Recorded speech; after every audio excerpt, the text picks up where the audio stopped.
Hey everybody, long time no see. It's been a couple of days.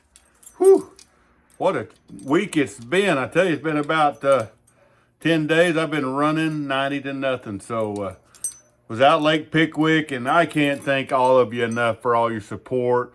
The messages on YouTube, holy cow, it's been fantastic. I can't thank everybody, all my friends, family, YouTube family, for all their support this week.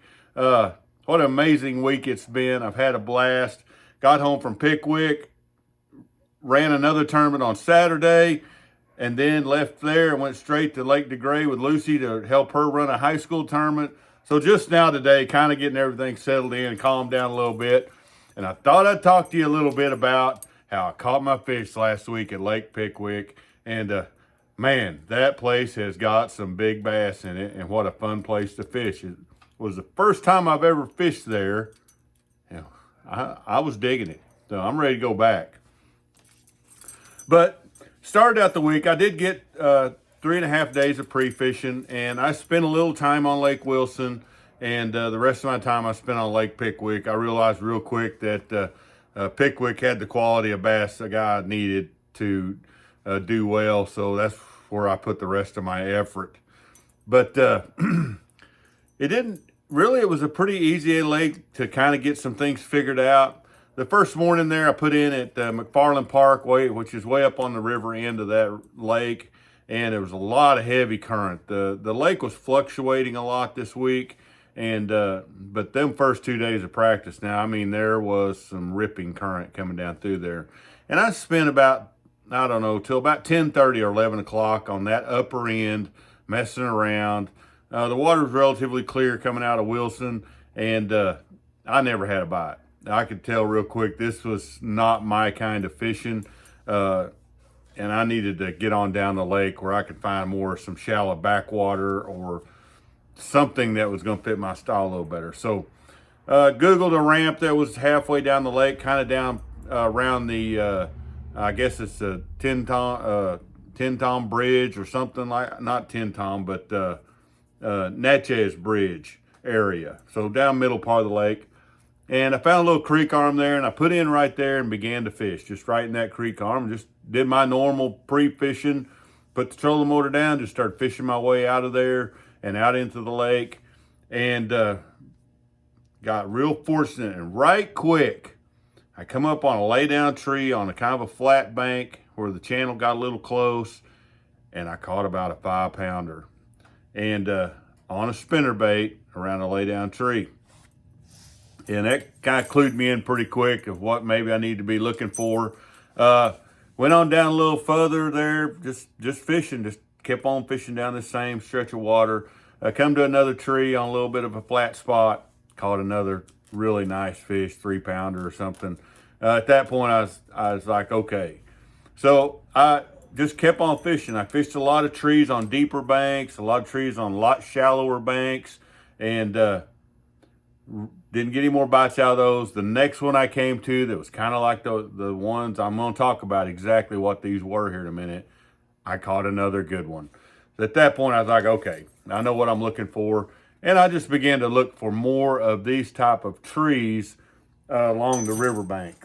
And what it was there were lots of blown down trees that have fallen off into the river. So they're everywhere.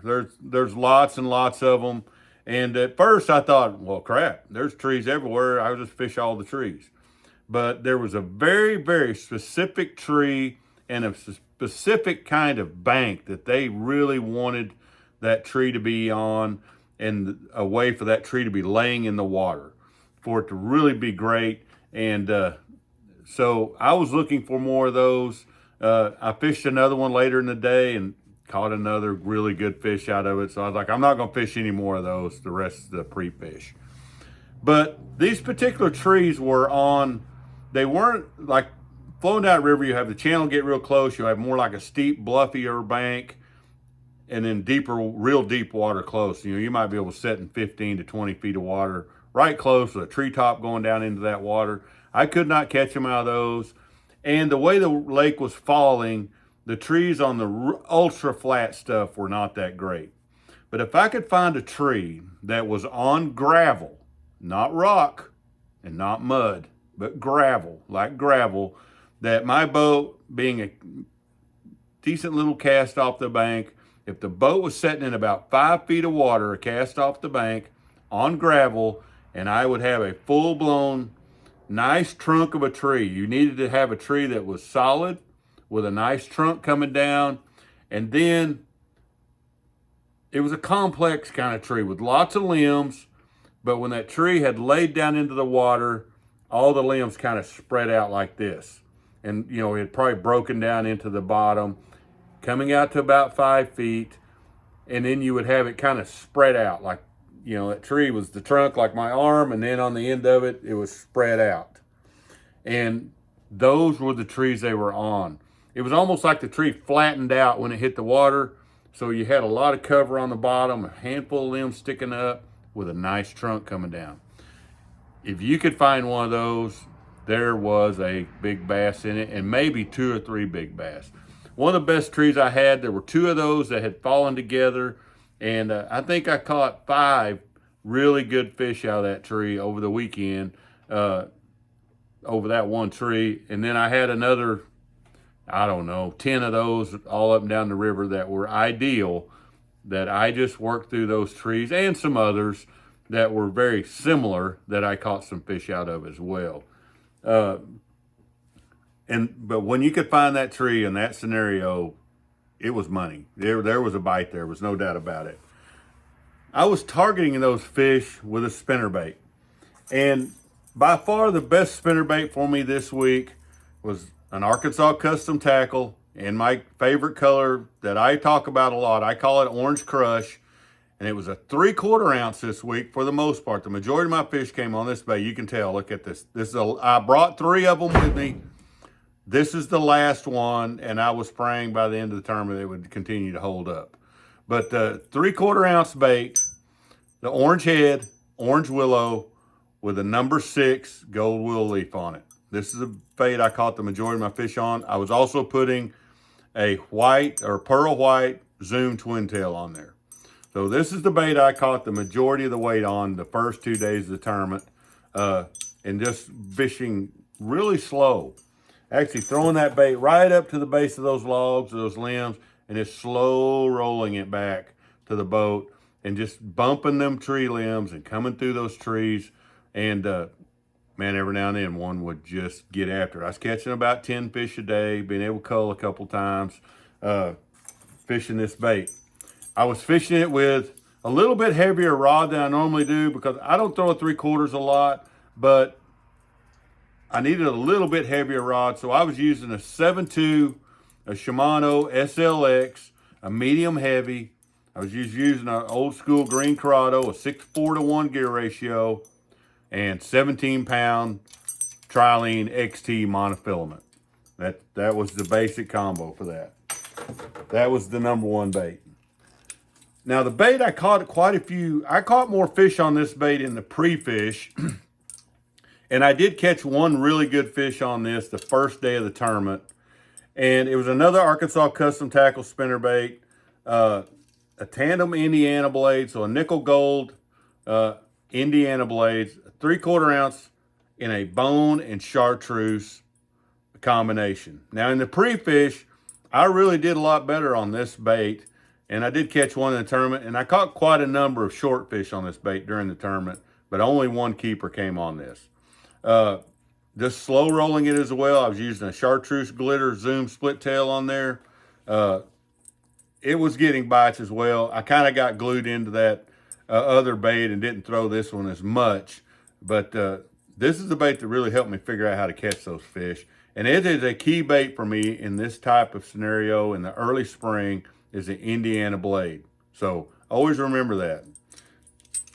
I was using that on a 7-foot medium heavy, an old school rod that I've just thrown a bait on all my life. Same thing, old school Corrado, 6:4 17-pound Trilene big game monofilament. And the other bait that I was using quite a bit, and late in the day on the last day of pre-fish, I was kind of looking for something to fall back on a little bit. And I was catching a few fish, flipping a jig in those same laydowns, or on a little bit steeper banks. If you had a really bushy tree top that had kind of fallen over into the river, those had a lot of fish on them as well. And I caught one over 6 in pre-fish, and I did cull twice each day, flipping a jig in a treetop like that. And I was flipping again an Arkansas custom tackle, very similar to that black and blue jig I like so much, what I call a rockhead. They did not want, the water was kind of an odd clear color, and I kind of had to shift over to a more natural color. I call this color Grand Lake. It is kind of a mix of some ambers and some kind of reddish browns, a little bit of chartreuse on the back, a little bit of green pumpkin in there. This is a really great color for me on Grand Lake in Oklahoma. And so I was kind of fishing that lake similar to how I fish Grand. And this is the bait I began to get a lot of bites on. I was pairing it with an old kind of root beer green glear with orange claws, Jean LaRue salt crawl, a trailer I like really well, and catching a handful of fish on it each day with this bait. I was using a 7.5, a G Loomis mossback rod, SLX XT reel, same reel I used last year at the one in Muskogee, with 20-pound Seagar red label fluorocarbon on there, was what I was fishing with. So, and I kept that handy to use off and on, maybe go back to a tree that I'd missed a fish, or I did catch one that I caught where he rolled up and hit that spinner bait. I just picked my jig up and pitched in there and caught him. So I kept this handy, and it did catch me a few fish during the week. Those are the 3 baits. Sorry about the dogs. They go crazy every time I do a video.